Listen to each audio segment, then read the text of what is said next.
¿Qué tal? Nuevamente, Adolfo Laborde, desde Tokio, Japón, con estas conversaciones, pláticas de emprendimiento, innovación y negocios, desde una perspectiva de los mexicanos que están acá viviendo en este país. A nombre de la secretaria Cloutier, a nombre de la subsecretaria de Comercio Exterior, la doctora de la Mora, le damos una cordial bienvenida a David Parra de la Luz, quien el día de hoy nos acompaña para hablar de algo que me parece fascinante.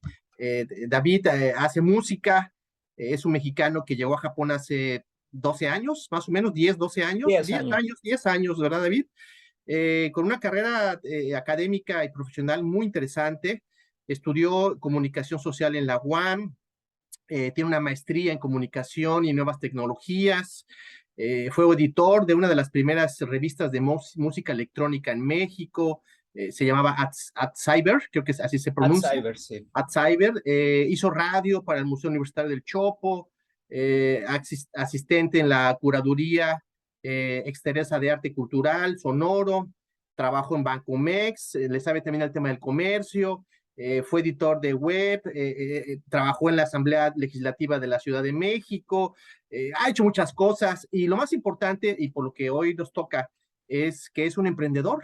Lo conocí hace 2 semanas, hablamos, los mexicanos siempre nos encontramos y nos juntamos, que eso es lo que en cualquier parte del mundo, y empezamos a platicar y me contó lo que hacía y yo le dije, oye, pues tú eres todo un emprendedor, mano, y este esfuerzo de emprendimiento en otro país y con éxito, pues lo tiene que conocer la demás gente. Entonces, te damos la bienvenida, estimado Muchas David, gracias. gracias por aceptar y háblanos un poco de qué te hizo venir a Japón, cómo ha sido tu experiencia y qué estás haciendo acá. Bueno, vine a Japón en 2006, de 2006 para recibir 2007 por primera vez, porque mi hermana vivió en Nagoya. Ella vivió 5 años en Nagoya. Vino a hacer un posgrado en management. Ella es ingeniera químico farmacobióloga, pero vino aquí a estudiar procesos, etcétera. Entonces aquí le gustó y se quedó. Y antes de que regresara, yo la visité y pues me encantó el país. Y dije, aquí quiero estar. Entonces en 2008 junté una plata y vine, pero no pude extender mi visa, solo pude quedarme 6 meses. Y ya después, bueno, en ese tiempo vi que se necesitaba o cómo podría ser justo para extender mi visa y quedarme con una visa de, de comercio principalmente, ¿no? O de pequeña empresa. Y ya en 2012 regresé y ya me quedé. Y Oye, aquí, pues qué interesante, pero mucha persistencia, mano. Eso quiere decir que hay que darle continuidad a los sueños y buscar la mejor forma. Creo que es una de las primeras partes que debemos de subrayar en todo emprendedor, que es la persistencia y no quitar el dedo del renglón. totalmente, como dice un refrán, el que quiere hacer las cosas encuentra la manera. El que no quiere hacer las cosas encuentra un pretexto, ¿no? Una excusa. Sí. Oye, y cuéntame un poco de tu faceta de emprendedor en Japón. Me comentabas que estás en el tema de la comercialización de sintetizadores. Bueno, eso es una parte muy importante, pero lo que más me interesó es que estás haciendo música digital, tocas, das conciertos, o Sí, sea, sí. todo un paquetote. Cuéntanos, ¿cómo empezó todo esto? Bueno, comencé con abrí mi pequeño negocio. No digamos es una gran empresa, es un negocio de nicho, ¿no? Entonces, aquí vi que hay ediciones japonesas. Yo comencé vendiendo ediciones japonesas de música, de vinil y de CD. Entonces, porque yo era coleccionista, en México yo coleccionaba viniles y CDs, ¿no? Y los japoneses siempre han sido muy bien valorados, de hecho, carísimos, ¿no? En algún momento las tiendas de discos dejaron de importarlos porque eran muy caros, eran tan caros que pues no los vendían. Entonces, y no solo en México, en todo el mundo, todas las tiendas dejaron de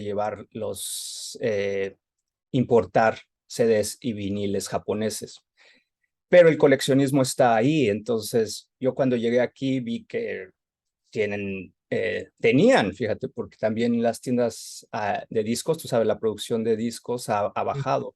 Ujú. Pero aquí estaban, o sea, discos usados y discos nuevos, listos para ser enviados a precios accesibles a coleccionistas en todo el mundo.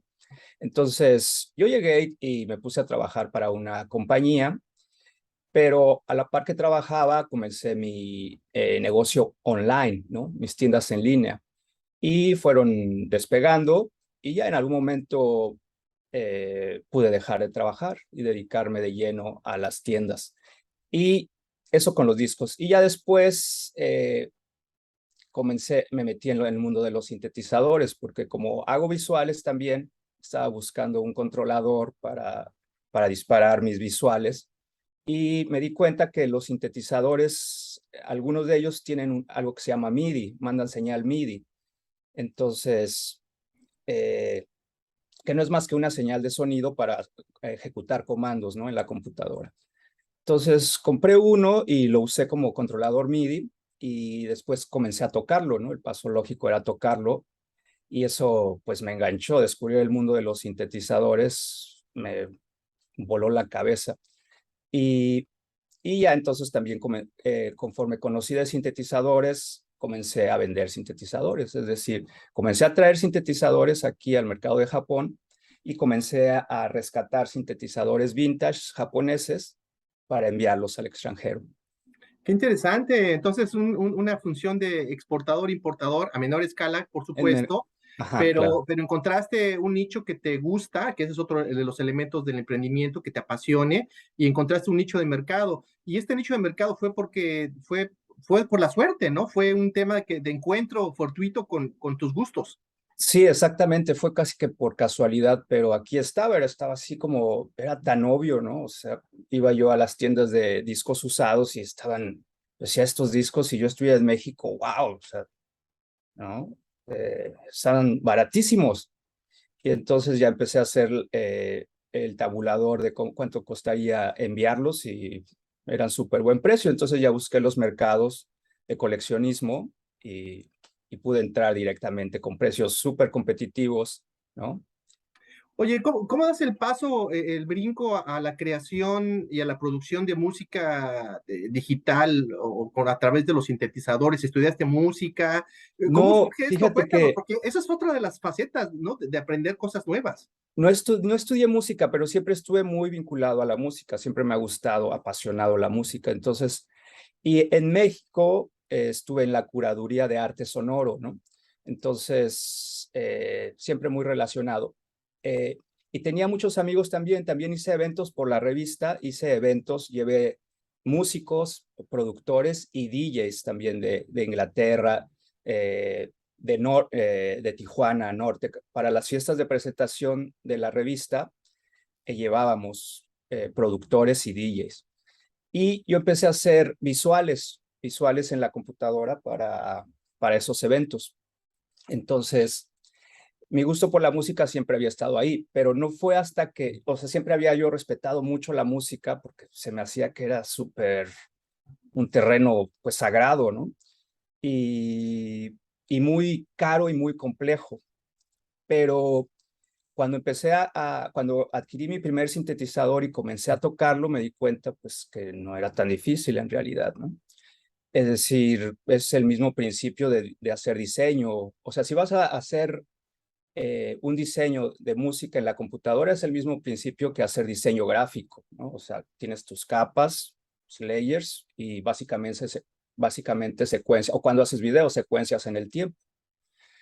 Y conforme comencé a tocarlos, comencé a aprender de sintetizadores y comienzas a estudiar música en serio, porque tocar un sintetizador pues no es nada más, a veces pensamos que es como que está vinculado al DJ, nada más poner el disco, Sí. no, no, o sea, tienes que tocar, es un instrumento, entonces tienes que aprender a tocar el instrumento, tienes que aprender de música y ahí me metí y comencé a producir mis primeros tracks y al principio pues eran muy básicos, ¿no? Pero desde luego vas adquiriendo más conocimiento y los vas haciendo más mejores cada vez, ¿no? Tus habilidades de producción, de composición, eh, etcétera, pues se van ¿Nos puedes incrementando. hablar de esa propuesta musical? ¿Qué propones en tus composiciones? Porque eso también sería muy interesante. Si rescatas algún valor de la música mexicana o de las Mm, características. Que me mandaste un domi o un video y vi sí, muchos colores mexicanos, muchos rosas. Eso me gustó muchísimo. sí, bueno, totalmente la estética es pues, de México, ¿no? Y en la música tengo dos proyectos, actualmente tengo dos proyectos, ¿no? Uno que es el personal, que ahí exploro música de todo tipo, combinada con electrónica, porque tocar sintetizadores pues inmediatamente te vincula a lo electrónico, pero también meto todas mis influencias, meto cosas de música afro-cubana, ¿no? Cumbia, etcétera. Mi segundo proyecto es con una cantante mexicana. Aquí conocí tenía una amiga y no sabía que cantaba. Y entonces me dijo, oye, pues vamos a hacer música. Y ya la escuché cantar y de inmediato hicimos un proyecto, ¿no? Que se llama Baila Nena. Mi proyecto con ella se llama Baila Nena. Entonces hacemos covers de cumbia, pero en versiones con sintetizadores. Y ha sido bastante exitoso. Como no hay algo así aquí, pues de inmediato nos empezaron a invitar a todos los eventos mexicanos, ahí estamos. Y es baile, cantan, tienen algún... Yo toco los sintetizadores y ella canta, básicamente. Entonces, Es música tropical, como tú me pues cuentas. digamos que es una fusión entre música electrónica y cumbia, Oye, y básicamente. un poco para darles este mensaje a los emprendedores, porque hay muchos emprendedores que quieren hacer lo que tú en otros terrenos. ¿Qué consejos les darías fuera ya de los triviales, ¿no? De que échale ganas, un socio, de los triviales, algo que tú crees que la gente debe valorar y debe de estar consciente antes de dar el paso de emprender, porque uno piensa que es muy difícil, lo es, pero también hay otros elementos que nos permiten decir que sí se puede hacer. ¿Cómo lo pueden lograr hacer? Cuéntanos, David. Pues ahora sí que hay que ver, leer la situación, el panorama y hacerlo, ejecutar, ¿no? Planear y ejecutar.